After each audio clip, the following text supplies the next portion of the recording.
Hey everyone, it's Norm Farrar, aka the Beard Guy here, running a little late like usual, but welcome to the Lunch with Norm podcast, Amazon FBA and eCommerce podcast.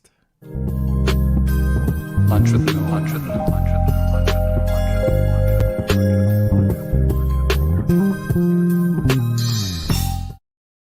All right, sorry about that, guys. We're running about 6 minutes late. Couldn't get my bloody camera to work. But anyway, it's on now and we can get going. Today's show is going to be awesome. We're going to be talking about email marketing strategies and avoiding the spam filter and a couple other goodies in there as well.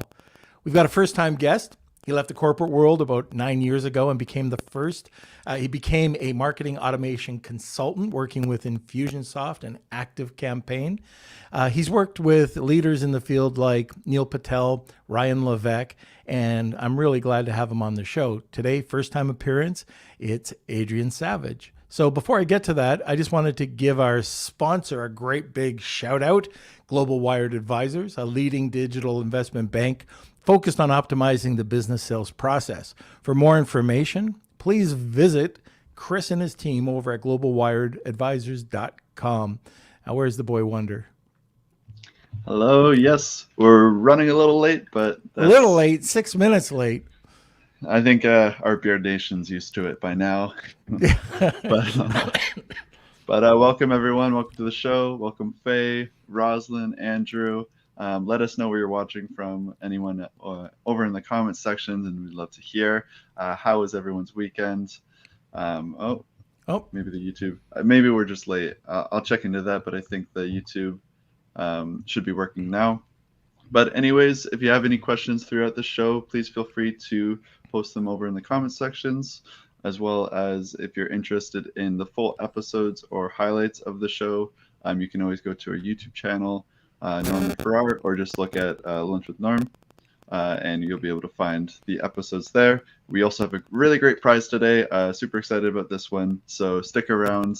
I know you guys all know how to enter, but we'll release the prize soon enough. And of course, smash those like buttons, get those thumbs up going, and if you have any suggestions for topics in the future, put them on over in the comments. It's been a long weekend. Blah. Okay. Blah. We're good to go. Go. Get out of here. And if any of the links aren't working, it's #BlameKelsey. Okay, so questions or comments, just shoot them over into the comment section. And now we can sit back, relax, grab that cup of coffee, and enjoy the episode. Welcome, sir. Hey, Norm. Thank you very much. Man, oh, man. So, what a great introduction, running 6 minutes late. Not bad. I wasn't stranding you, by the way.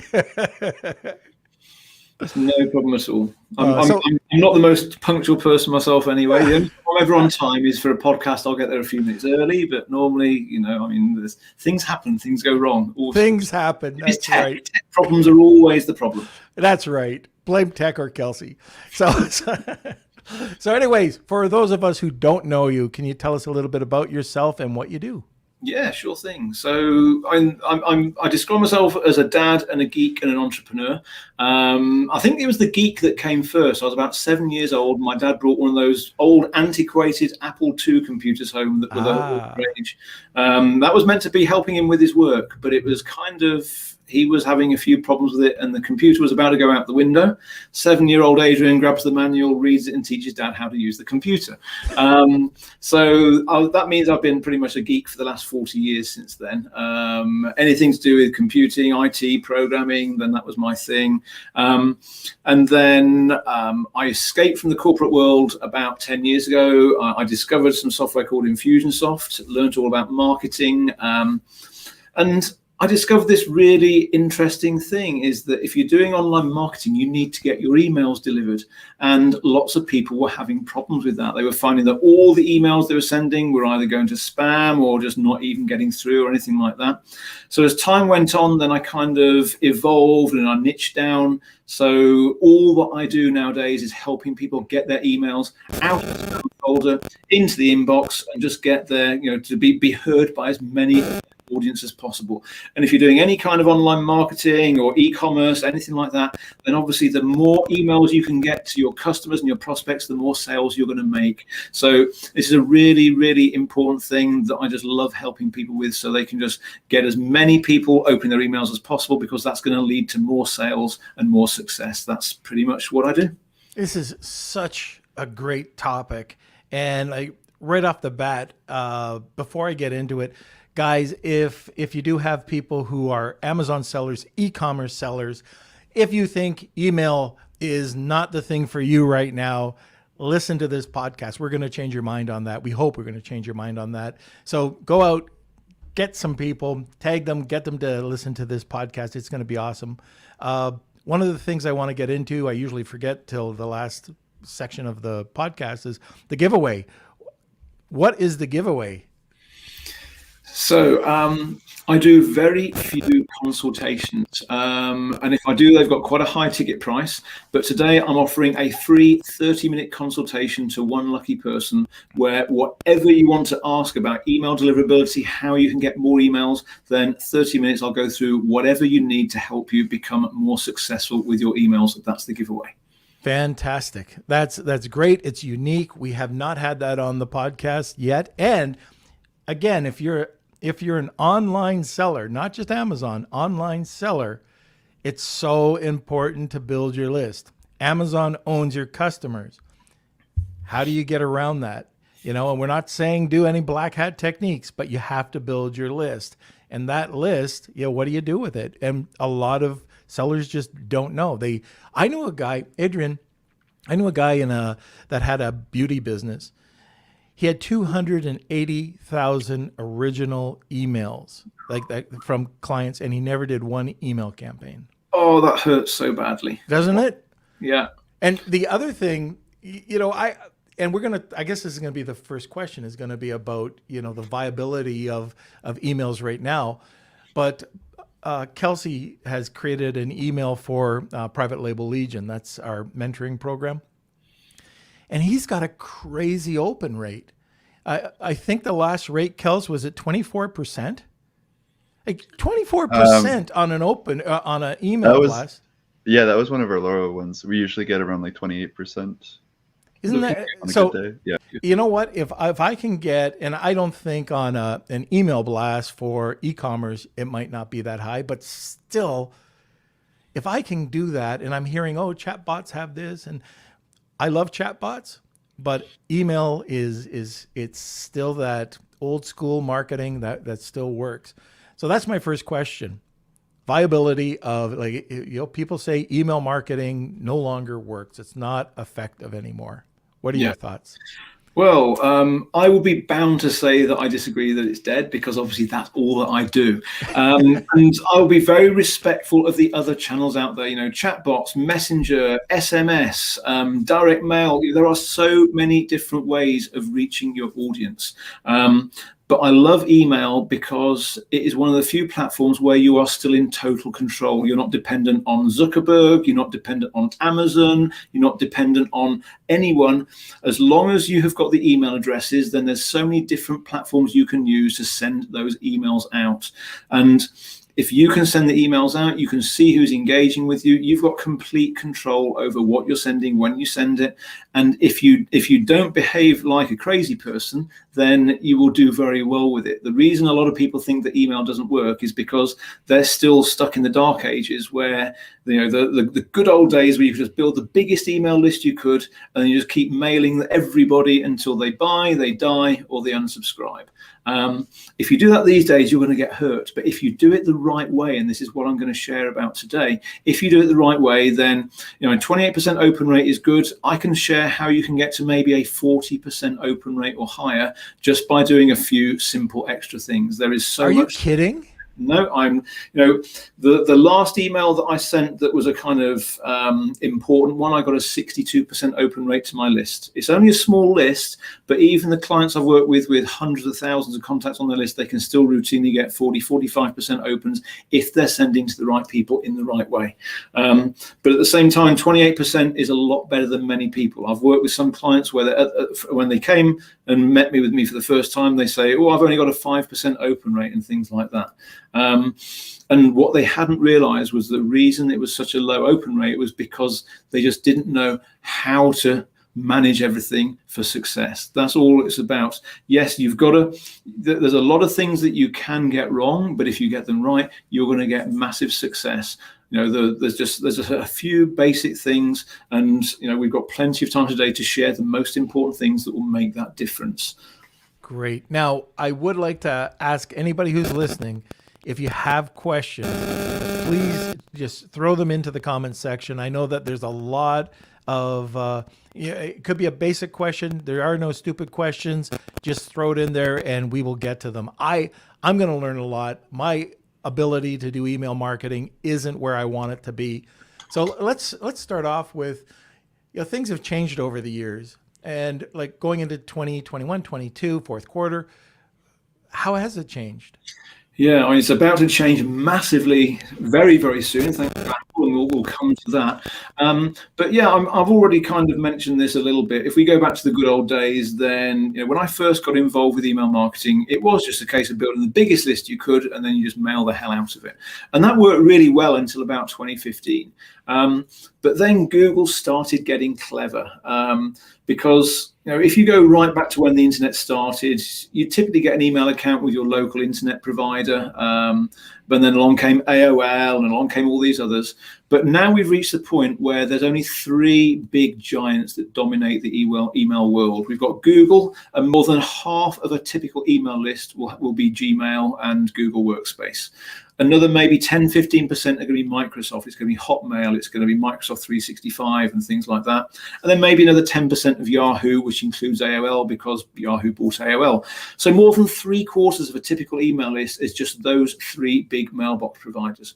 And Google have invested millions, if not billions, in all kinds of software and artificial intelligence and things like that to try and improve the email experience. Because the thing you've got to bear in mind is that these mailbox providers give away free email. They want to make money out of advertising. And the only way they can display their adverts is if someone opens an email. So it kind of makes sense they're going to reward the senders who get good open rates. So that's what this is all about. And then over and above that, Google have just spent so much time and money just developing artificial intelligence to stay one step ahead of the spammers, because nobody wants to see spam in their inbox, and make sure that the right things go into the inbox at the right time. But the trouble is, if you don't know what you're doing, you might be inadvertently behaving like a spammer. And if you're sending stuff the same way the spammers do, then guess what? It's going to end up in the spam.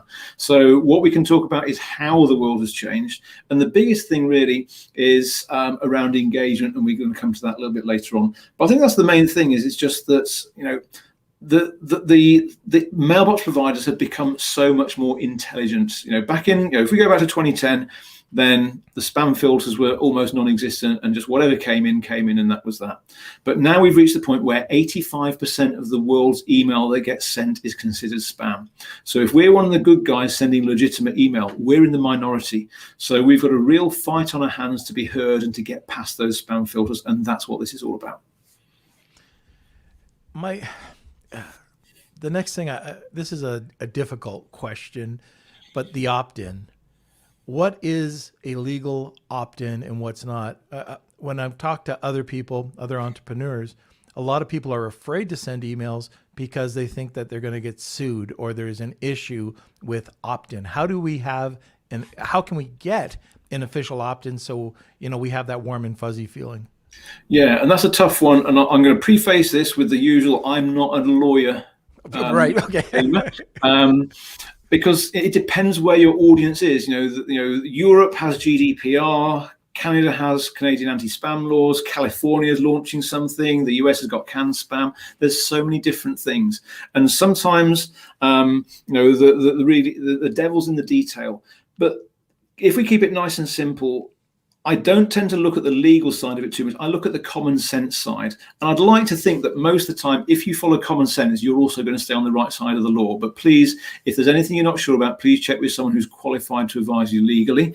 But in general, it's all about this. As long as you are clear on what someone is signing up for, and as long as you collect their data, and as long as you don't use it unethically, and as long as you're sticking, basically stick to the commitments you make when you take someone's email address from them.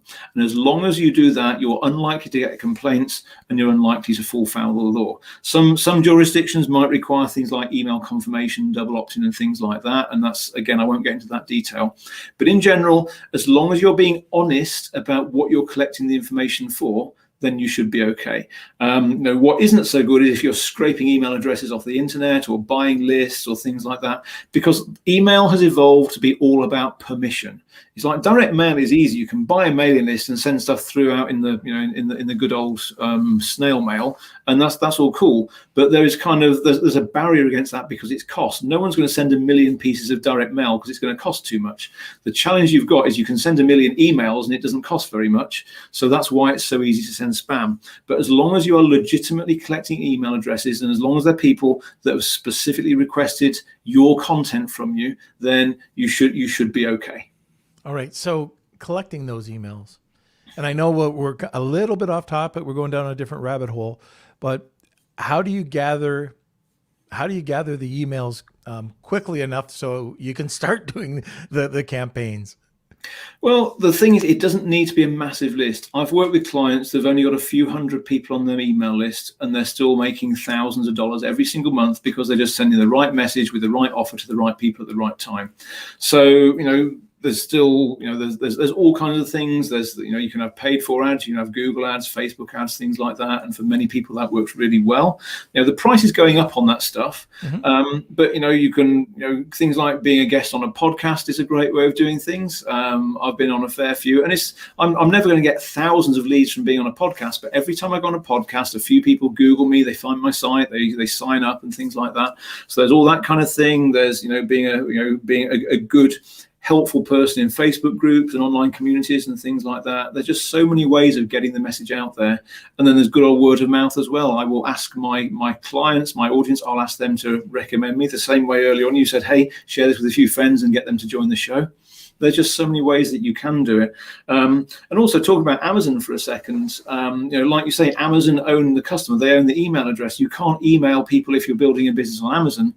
But if you're doing your own fulfillment, then you can put any kind of message you want in with the products that you're shipping and say, hey, go to this website and register for a promo code, a discount, leave us a review, and we'll give you 10%. There's so many ways that you can incentivize people to join your mailing list. So even if you are, even if you haven't got direct access because you're an Amazon seller, you can still find ways of doing it. I think that's the thing. But it doesn't have to be, we talk about people with lists of tens and hundreds of thousands of email addresses. It doesn't have to be. If you've got a few hundred people, that's more than enough to get started. Even, heck, 50 people is a good start.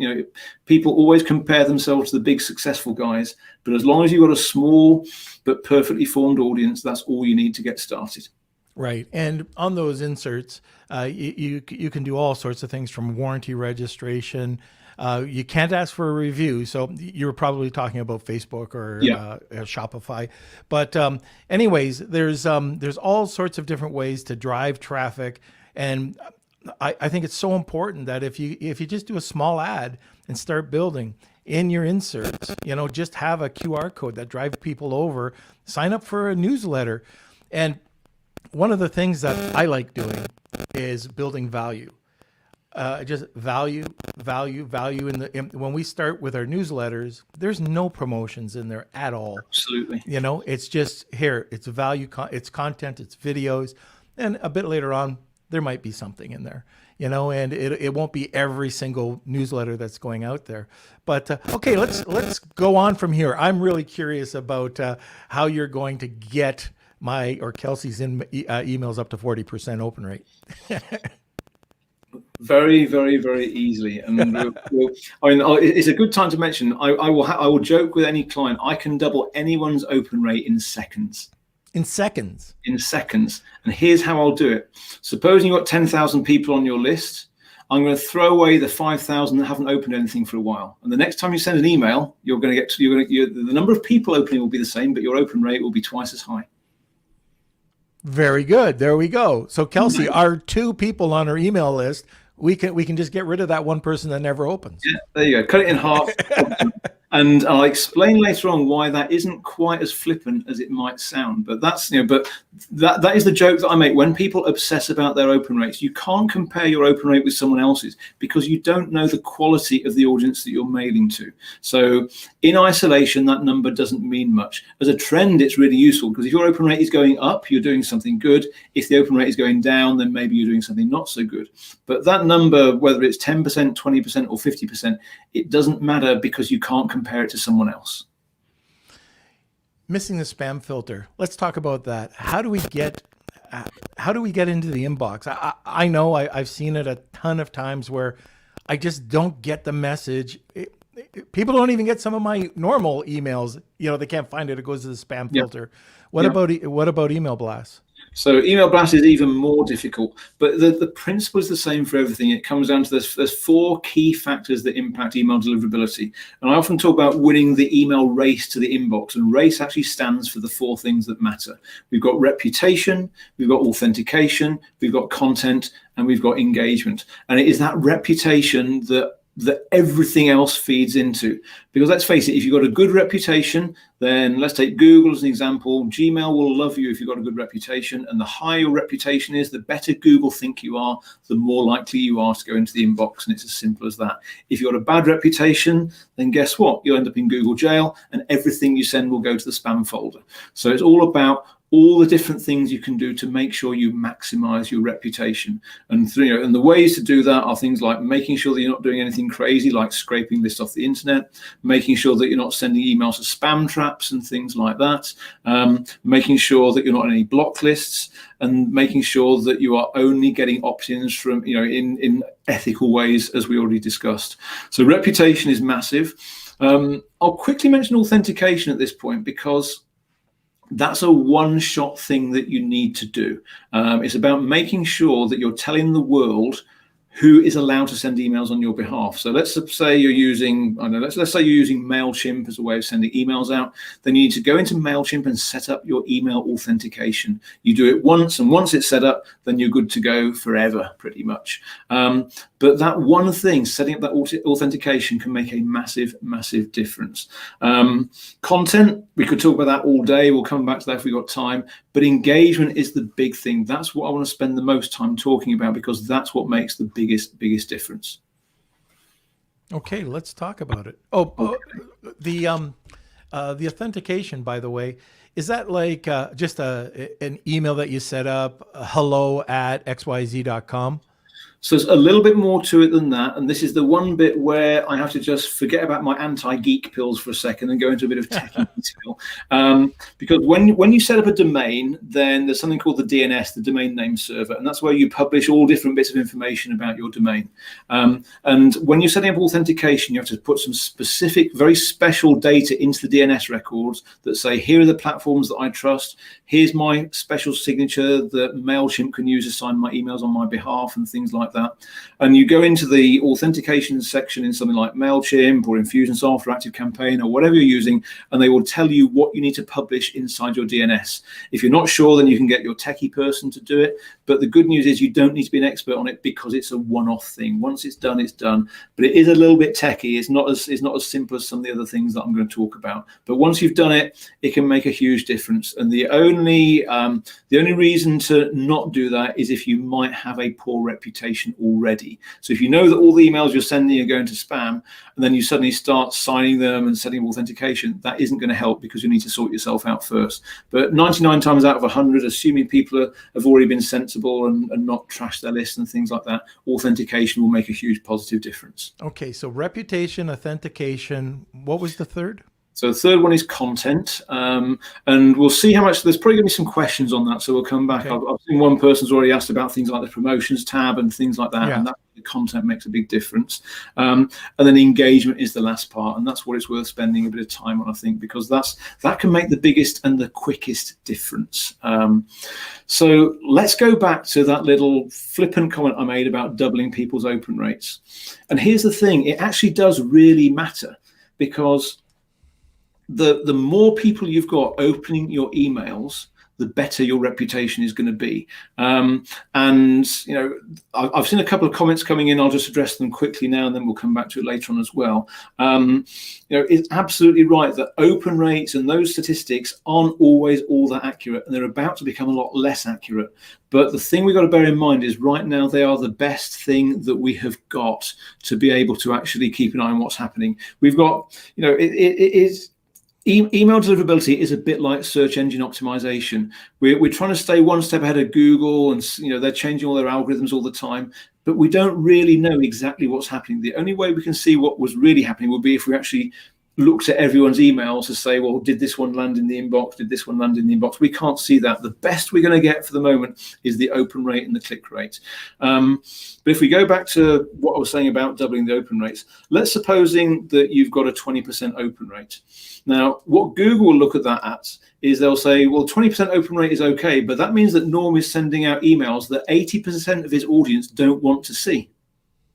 And that's the way they actually look at it. So the fewer people you've got opening your emails, the more you're going to be hurting yourself, because what Google are looking for is people that are sending out high quality content that people want to open.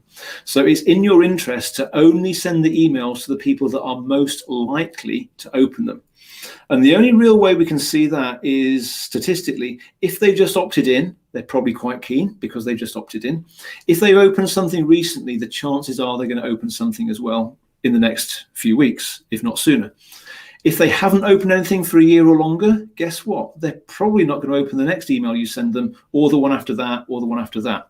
So what we want to do here is we want to start only emailing the people that have opened something recently. And if you want to really stay ahead of the game and really follow best practice, 30 days is that window that you should be picking people from.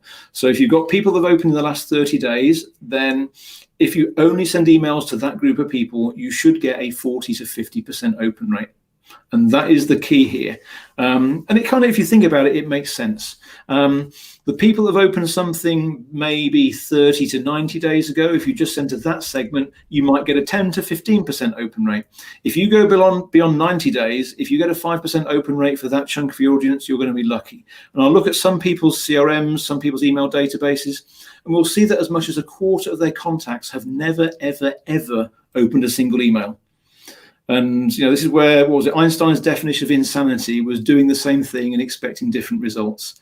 So why would we keep sending emails to those people that have never opened anything? There's some people, and I've managed to get my little Frozen movie reference in. You've just got to let it go. You've just got to realize that not every email address on your list was created equal. You want to really zero in on the guys and the girls that have been opening recently. And yes, that's going to change soon. It's going to be harder for us to find who those are. We'll talk about that in a little bit. But this is what I call the virtuous circle. If you think about it, the higher your email open rate becomes, and let's forget about open rate, let's just look at people for a minute. The more people you've got open your emails, the better your reputation is going to be with Google and Microsoft and Yahoo and so on. The better your reputation is with those guys, then the next email you send is going to be more likely to make it into the inbox rather than promotions or the spam folder. And obviously, if that's more likely to go into the inbox, then guess what? You get more people opening it. So to start with, we game the system a bit. We stop mailing people to artificially boost our open rate. But then by doing that, our reputation improves. And then the people that then opt in after that, they're more likely to see things. So that's how the real number of people grows as well.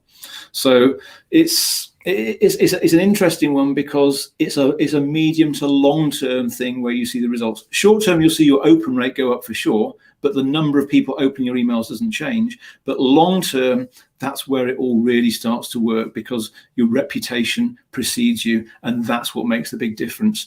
And I work with a lot of people that they'll do Facebook ads, Google ads, and things like that. And there's one metric that I measure. We'll look at how many contacts have they added to their database in the last 30 days. And then we'll look at the percentage of those contacts that opened at least one email. And in many cases, I'll see it's as low as 30 or 40% of new leads. Now, it's possible, if you're doing really well, you can get 80% of your new leads to engage with you. And that's just because you've managed your engagement, you've got a good reputation. If you haven't managed your reputation, you're getting 30% of your new leads to engage, then guess what? You're effectively burning half of the money that you're investing in your Facebook ads. So if you're spending, say, $2,000 a month on Facebook ads and you haven't sorted your engagement out yet, you're burning $1,000 a month that you could be getting a much better response with. So this is why it is so important. And yeah, the world is going to change a bit more soon when Apple do things. But the good news, if people are listening to this live or if they're watching it in the next few days before Apple roll out iOS 15, we've still got a last chance to use the data that we've got in the best possible way. And we can go through our existing email list and say, right, we're going to find the people that opened in the last 30 days, and those are our most important people.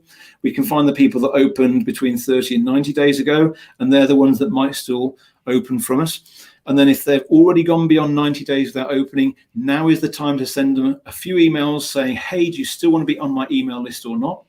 Because now is the time when we're going to see if they've opened or not. Yeah, there's going to be a few inaccuracies out there, but that's why we also put a link in those emails saying, click here to tell me that you're still here. Because if they click the link, then we know they've opened it as well. So that kind of covers it from both sides. But now is the time to do that before Apple come along and make our life a lot more difficult and start hiding the data from us.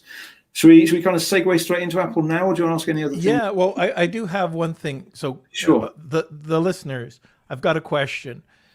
Are you using email lists right now?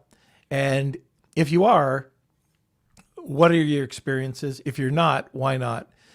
Now, the other thing I want to talk about too, just in case you're joining us late, Adrian is providing a free 30-minute consultation as a giveaway today. If you're interested in getting this, and hey, look, if you listen for the last half hour, this guy knows his stuff.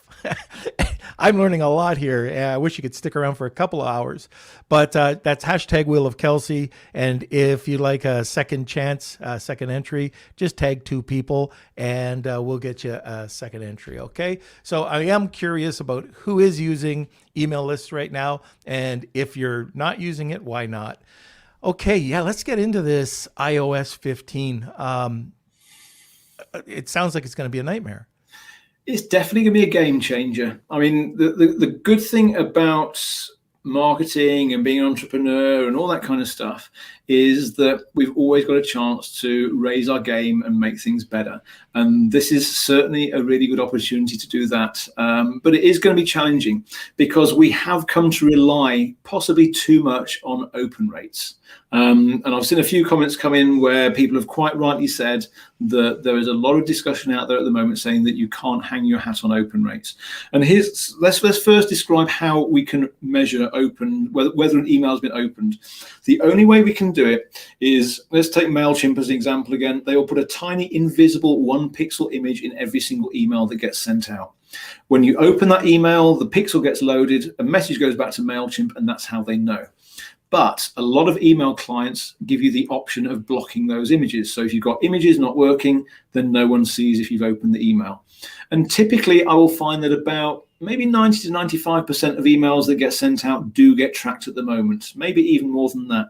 In the bad old days, Google and I think Outlook was a big offender here. They would block a lot of those images unless people explicitly enabled it. But the world has changed. So on the whole now, email open tracking is accurate. But this is where Apple are about to whip the rug from under us. Because it's going to be, 6-8 weeks ago now? I've lost track of when it was. I think it was sometime in July. Apple announced iOS 15. Big fanfare, lots of new features. But there was one that had email marketers slightly wobbly, shall we say, because they've announced something called email privacy. So when you upgrade your Apple device to iOS 15, or if you upgrade your Mac to the latest version of macOS when that comes out, there's going to be a new option, and you'll get asked a question when you upgrade. It'll say, do you want to subscribe to this email privacy? And if you subscribe to it, it means that they will start hiding the open tracking data. So the way they're going to do it, they're going to preload all the images in an email. So it's going to appear that it's been opened, even if someone hasn't opened it. So suddenly the people using Apple Mail to track your emails, so to read your emails, it's going to look like 100% of your Apple people are opening your emails. So suddenly all this engagement management that I've just talked about is going to become very difficult to do, because if someone's using an Apple device, it's going to look like they've read your email even though they haven't. So that's going to be a bit of a challenge, because it's easy to say we need to just focus on who's clicked links in our emails. But let's talk about those 40 to 50% open rates. You're still only going to see a 1 or 2% click rate. And that's the challenge. Not everybody is going to click a link in your email, even though they've read it. So we've got to start working out how we can keep on top of that.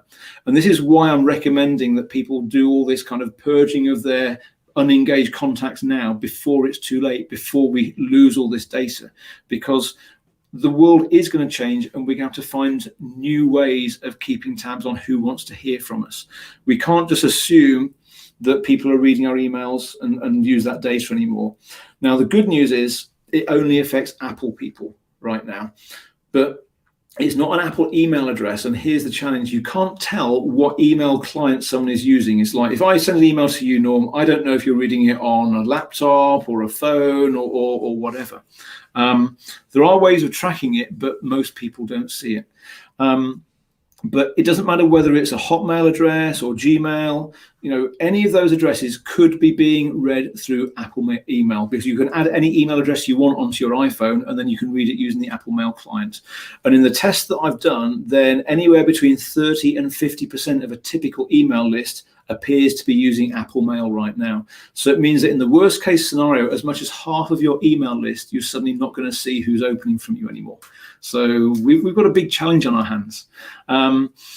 So one of the things that I haven't mentioned yet, I've spent a lot of time in the last few years writing software. The first bit of software I wrote and released in 2015 was all about email deliverability for Infusionsoft.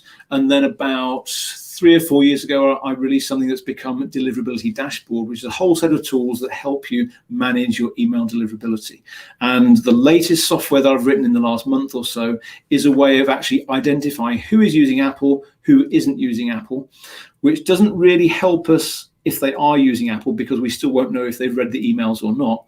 But if someone's using, say, Gmail to read their emails, then we will know that we can still trust the open data for those people. So even if we're losing half of our ability to manage our engagement, we can still stay on track with the other half, hopefully. And then what it's going to be about then is just being a lot more aggressive with our engagement management. What I normally suggest people is, if someone gets to 90 days and they haven't opened anything, you're going to send them a couple of automated emails saying, hey, are you still here? Do you want to read my emails? I've got some super content for you, or whatever.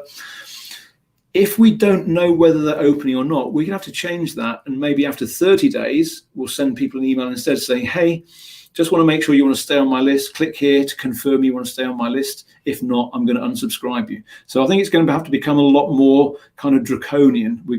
Because this is about quality, it's not about quantity. And one of the biggest challenges I have is suggesting that people do sacrifice all of these unengaged people from their email list, because there's a lot of FOMO here. People are thinking, well, hang on, this guy might still come back and buy something at some point. So people don't like getting rid of their unengaged contacts. But it is very, very important to do that, because, as I mentioned earlier on, if you're sending emails to those folks that have opened 90 days ago or longer, you're only going to get a 3, 4, 5% open rate, something like that.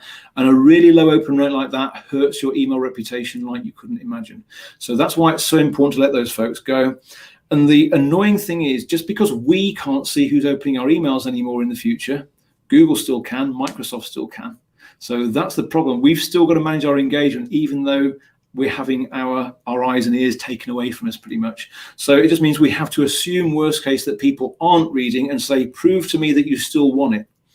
And that means that our email lists are going to shrink, but the quality will stay high. And that's what really matters here. Keep that quality as much as possible. There's so many ways of keeping your audience engaged and entertained, because like you said, Norm, when someone opts into your mail list, it's not about proposing marriage on the first date. We're not selling stuff. We're sharing stories, we're educating, we're informing, we're entertaining. And the more we do that, the more people are going to want to hear from us, the more they'll want to receive our emails. And then when we say, hey, do you still want to hear from me? They're going to say yes. And that's the time when you can make the right offers to the right people, because you can see who's engaging, you can see who's clicking on your different links and information you're sharing. Those are the guys that you then send those offers to as well, because you can really segment down by what people's behavior is. And just because we're losing the ability to see who's opening things, everything else is still going to be okay. Yeah, I like the idea of almost reverse psychology. Yeah, I starting to get those type of emails right now. You know, it's just like, what? Maybe I should click on it. You know, the guys playing with my head a little bit. But yeah, that's a really great idea. One of the other things I was wondering about, especially like with the MailChimps of the world, or the Gmail, or what is it, Google Suite now, or Google Workspace. Yep. And you blast out 500 or 1,000 or more emails. Well, I think you're limited on some of these platforms. Mm-hmm. But anyways, that's not a great thing to do. You shouldn't be blasting it out from your Gmail account. You should be going into an active campaign or a MailChimp account or something like that, absolutely. Right? Yeah, very much so. Because I think this is the thing. Your one-to-one email account is like the crown jewels, and you don't want to risk getting that shut down or blocklisted or whatever. And the more unsolicited or the more bulk emails you send from that, the more likely you are to get into trouble. And that's why things like MailChimp, ActiveCampaign, Keep, HubSpot, you've got all these dozens of different email marketing platforms, and they're designed to specifically send those bulk emails, the marketing emails, because they can handle things like if you send an email to an address that doesn't exist anymore, they can handle the bounces, they can handle the unsubscribes, because that's we've talked about sending emails to people that don't want them anymore. There's one thing worse than that, is if someone says, I don't want your emails, and you keep sending them after that, you're going to end up in a lot of trouble. That's when you're going to get labeled a spammer, and that's when you will get shut down. And that's why using something like MailChimp or whatever is so important, because that protects you against that. They have an unsubscribe link automatically at the bottom of every single email. And our job, if we're sending marketing emails, we want to polarize our audience. We want them to either love us, which is really cool, or we want to get them to really, really dislike us. We want them to dislike us enough they're going to unsubscribe, because that way they save us the bother of having to go through and kill off all these unengaged people. I would much rather half of my list unsubscribes, because let's face it, they weren't going to buy from me anyway. So we might as well just be a little bit controversial, and share, be unapologetically you. That's the way to do it. Be really clear who you are, what you stand for. So that way, then, if people don't like what you're saying, they're going to unsubscribe, and you don't have to spend lots of time going through finding all these people that don't want your stuff. There's nothing worse in the world of email than apathy. We want people to love us, or we want them to really dislike us and unsubscribe. Because anything else, it's just, those people that aren't engaging with us, they have no value. I had some real issues with my domain and emails being sent out because I was on a shared hosting server. Got it, yeah. And it wasn't us, but it was somebody on that server that was spamming people, and all of a sudden we became on the blacklist. And so this is something that a lot of people don't realize when they're going over to a HostGator or to, and HostGator might be perfect. I'm not saying anything bad about HostGator, disclaimer. but anyways, if you're on a shared server and you're paying like $10 a month or $20 a month, you're sharing it with somebody else. And if you're finding out that your emails are having problems, you might want to call that hosting company to see if you are blacklisted somewhere. So that's where you got to look for a different server or a different hosting company. But I just wanted to bring that up. That is really important, because, and this is why, companies like MailChimp and ActiveCampaign and Keep and all the rest, they are really good, because all of them have a team of people, and their job is to keep their reputation high and to keep them off the block lists. That's a job that you don't have to do if you're paying, it might be 20, 40, $50 a month for a marketing platform. You don't have to pay a huge amount of money for it unless you've got a big list. And then those people will look after all of that reputation stuff for you. You don't have to worry about being on a block list. Yes, they will still occasionally end up on a block list, because they do their best to stop the spammers getting through, but occasionally it does. But when that happens, they'll ban the person person who sent the spam, and they'll get unblocked as quickly as possible. Right. So, the thing to remember, because another question I often get asked is which email platform is best for deliverability? And there is no such thing as a perfect platform. And to be honest, I've talked a lot about engagement management. And if you try switching platforms to get better deliverability, that's a little bit like changing gyms and not doing and not changing your exercises, because the email platform is just a tool. If you go to a different gym and do the same workout, you're going to get the same results. And email is the same. If you don't change your behavior and go to a different platform, then it'll be no better. And there's a little sting in the tail, because every time you do something different in the world of email, Google and Microsoft and Yahoo are very, very suspicious of change. If you move to a different platform, your open rates are going to go down for a bit, even if everything else stays the same. So it's much better to stay where you are and just do all the good things to boost your reputation, manage your engagement, and so on. And we probably still need to mention content a little bit as well. We haven't got there, but there's been some really cool questions coming as well. So we'll have to see. Yeah, we'll get those questions in a second. Okay. Let's touch on content, and then we'll get into the questions. But Neil Patel, you worked with Neil Patel, and I love what he says about content.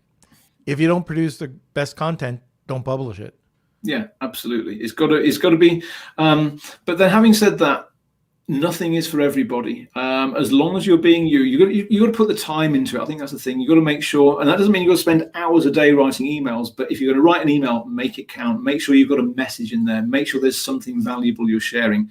If someone doesn't like it, that's cool. There's the door. But someone else will like it. But it's a lot of the things with the content is it's not just what you say, it's the way you say it that matters. We've had some questions about the Google Promotions tab as an example. And Google is really, really clever now.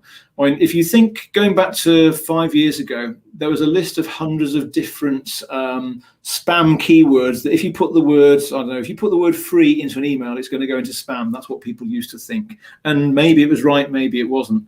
But that isn't the case anymore. What Google do now is they've got this artificial intelligence, they've got natural language interpretation.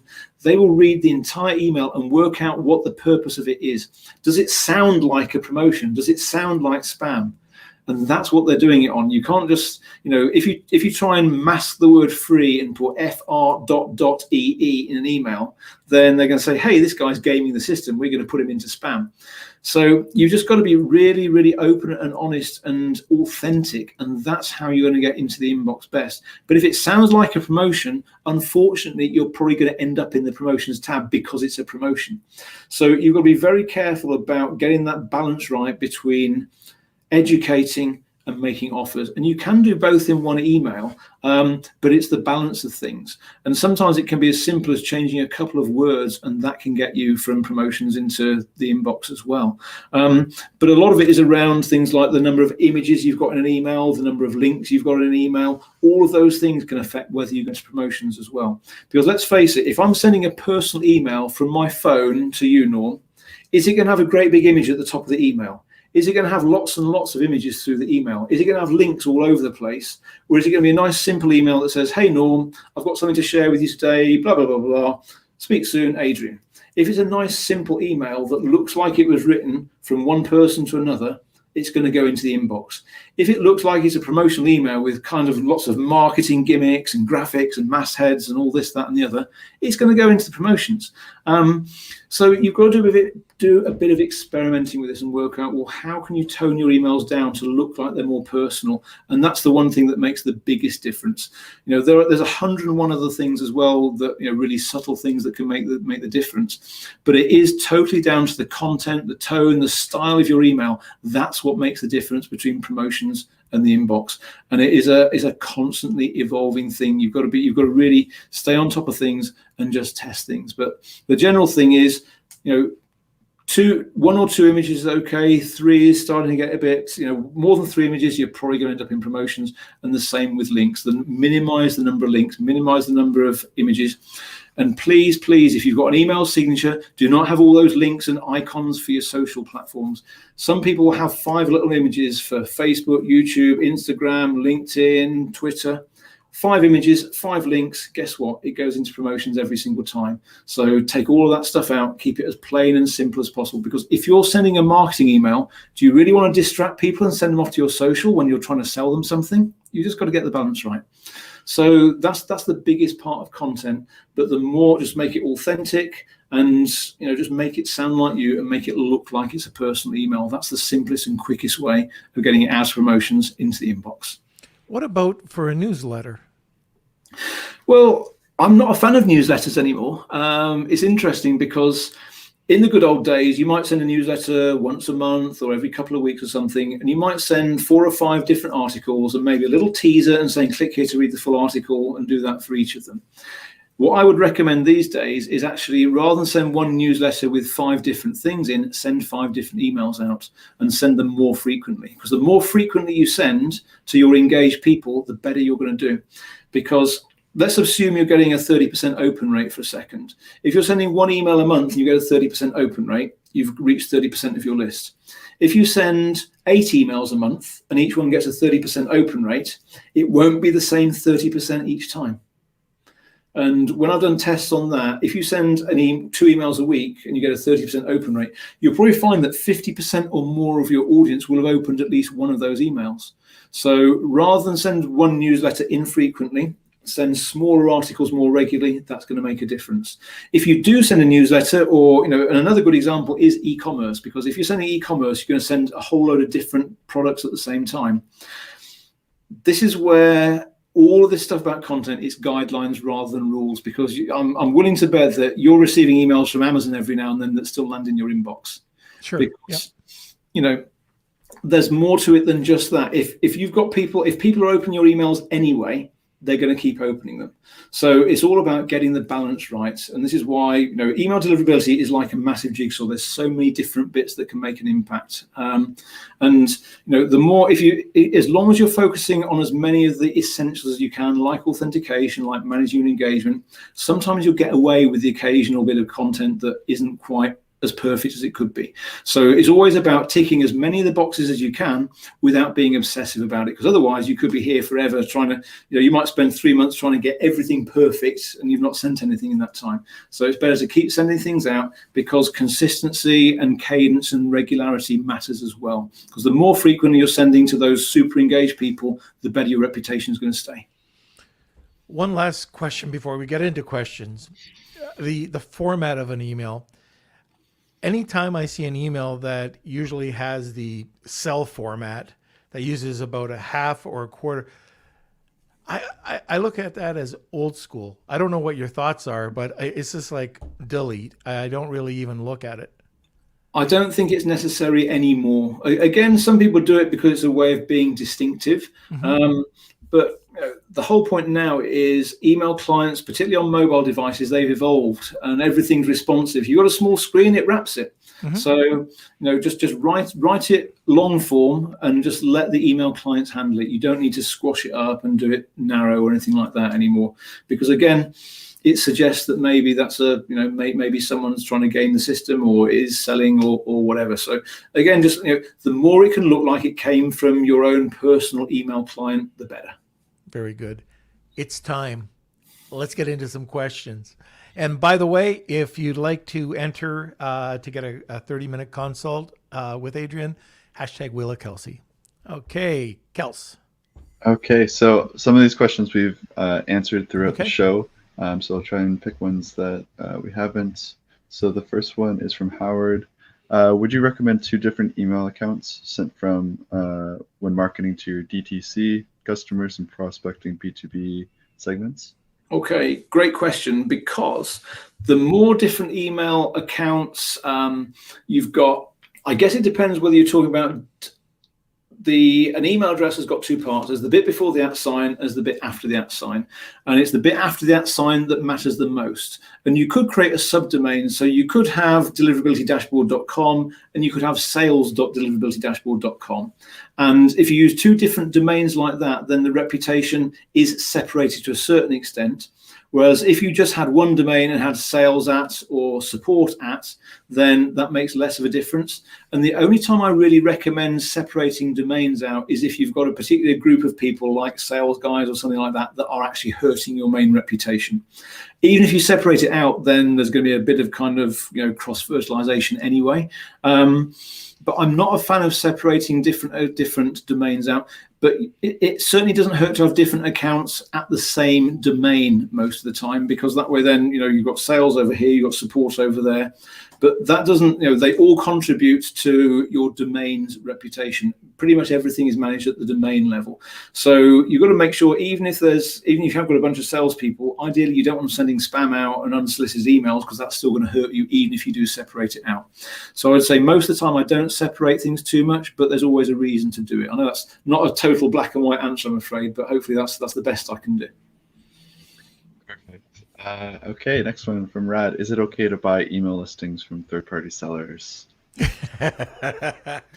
I do not recommend it. There is only one thing worse than that, and that is scraping email addresses off the internet. And both of them, the main pitfall is you could be buying lists of spam trap addresses. A spam trap is one that's either been created by a third party designed to catch people sending naughty emails, or there's what's known as a recycled spam trap, which is where an email address falls out of use. They can it for 3 months, and then they bring it back to life as a spam trap to catch people that don't actually manage their email engagement properly. And if you buy a third-party email list, firstly, those people haven't given you personally consent to mail them, so you're going to get a lot of spam complaints potentially, and that will hurt your reputation. But also there could be spam traps on there. So, I wouldn't say don't ever buy third-party lists, but be really, really, really careful before you do, because there's all kinds of tiger traps you can fall into if you're not very, very careful with it. Okay, great. Faye, isn't there a difference in open rate between e-com rates and service-based providers? Yeah, I mean, this goes back to what we said earlier. Open rates is not a panacea anyway. And the only real thing you can do is just look at your own stats and not compare them with someone else's. So as long as what you're doing improves, then that's cool.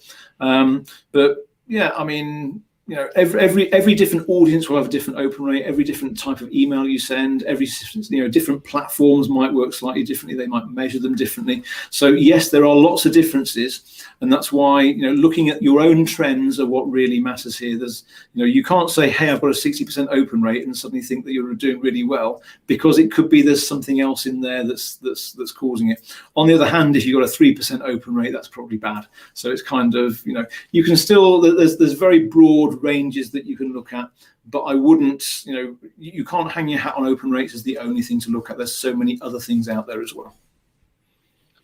Okay, from Tony, I use Klaviyo, but I've been hearing that it's not optimized and takes up a lot of space for Shopify. Are there any other options? Well, I mean, I would stick with Klaviyo because it is an awesome platform. It's got so much functionality that you can do so many clever things with it. And the clients I've worked with that use Klaviyo, they get good results. So I'd say you don't have to dish it at all. But there are plenty of other platforms out there. I know a lot of people that use things like Active Campaign with Shopify. And there's plenty of other platforms. But again, don't be too quick to jump ship from one platform to another unless you've got a real reason to do so. Klaviyo is a really, really good platform, and I don't know if it has a direct impact on Shopify itself, but I can't see anything else being that much better from that perspective, because Klaviyo was really specifically designed to work with e-com platforms like Shopify. If you switch to something else like Active Campaign, it's still a good automation platform, but it hasn't quite got that same level of data integration, things like that. So personally, I'd stick with Klaviyo. Okay, and I think we just have a couple more. Most of them we've answered, I think, throughout the show. Mm-hmm. From Andrew, would you use your name on emails, i.e. Andrew at... Okay, easy peasy, yes and no. If you're sending out personal emails, then yes, use your email on it. If you've got a support desk or something like that, then I would definitely use support app for something like that, because even if you only got one person answering those support emails right now, you might have a team in the future, and you need to just differentiate between when it's a single person and when it's a particular role. And there's a time and a place for both. And again, don't suddenly switch from one to the other if you're suddenly thinking, oh, Adrian just said do it this way, because whatever you've got right now will be okay. And yeah, I would say myself. I even send my mail blasts out from support@deliverability-dashboard.com, because that way then when people reply, then it comes back into my help desk, and then my team can either directly email to me if it needs a personal reply, or they can handle it if it's a general inquiry. But when I send those emails out, just because I've got the email address is support@deliverability-dashboard.com, it still has my name, Adrian Savage, as the actual name that the person will see. So you can kind of balance it that way as well. But if it's an individual email just from you, then Andrew is absolutely fine as well. Okay, and last one, just clarifying from Faye, so you can't get an actual promotional email into primary. I wouldn't go that far, because I have seen emails that feel and sound promotional land in primary. But the majority of times, Google is very good at flagging it for what it is. And I'll be honest, a lot of times people who are looking to buy stuff from you, they will expect it to go into promotions anyway. I remember when the promotional tab first launched and everyone goes, oh my gosh, this is going to be the end of email marketing. And actually open rates didn't really drop that much, because the people that were expecting to read the promotions still found it in promotions. So I'd say that it's not the end of the world if it does go into promotions. And if it's a blatant offer, that's where it will probably go. But a good example is where, for a while I was sending an email out every single day, and every email I sent had a little mini offer as a PS at the bottom of the email. And the majority of those didn't go into promotions. They landed in the inbox because I was leading with content. And it was a little PS saying, by the way, if you want to check out this, then you can find out more here. So it depends how blatant it is. There's always a balance to be struck. But I'm a big fan of having those educational, entertaining emails that also have an offer in them, because that's one way of getting around that. But the good old product launch where it was a big cart closes in 1 hour email, that's a promotion. It's probably going to go in promotions box. Yeah, the scarcity thing. Yeah, absolutely. I think Google's AI is probably clever enough to kind of sniff that one out. Yeah. Okay, that it, Kels? Yep, that's it. Fantastic. Sorry, my Wi-Fi is kind of it's always closing out right now, but yeah. Kelsey. Okay, so it's that time. Adrian, you've never seen this. Ooh. Just all wait. Right, get ready for the wheel. The wheel of Kelsey. All right, here it is. It's time for the Wheel of Kelsey.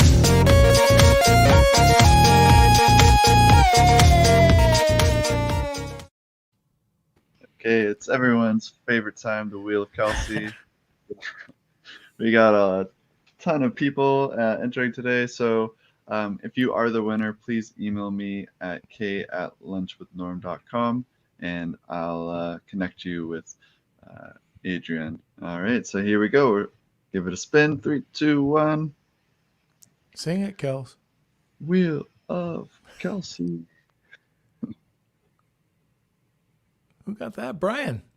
Brian. All right, Brian. Congrats. Well, that is useful. All right, so Brian, just email me, k@lunchwithnorm.com, and I'll connect you with Adrian. And yeah, thank you everyone we were who entered in that.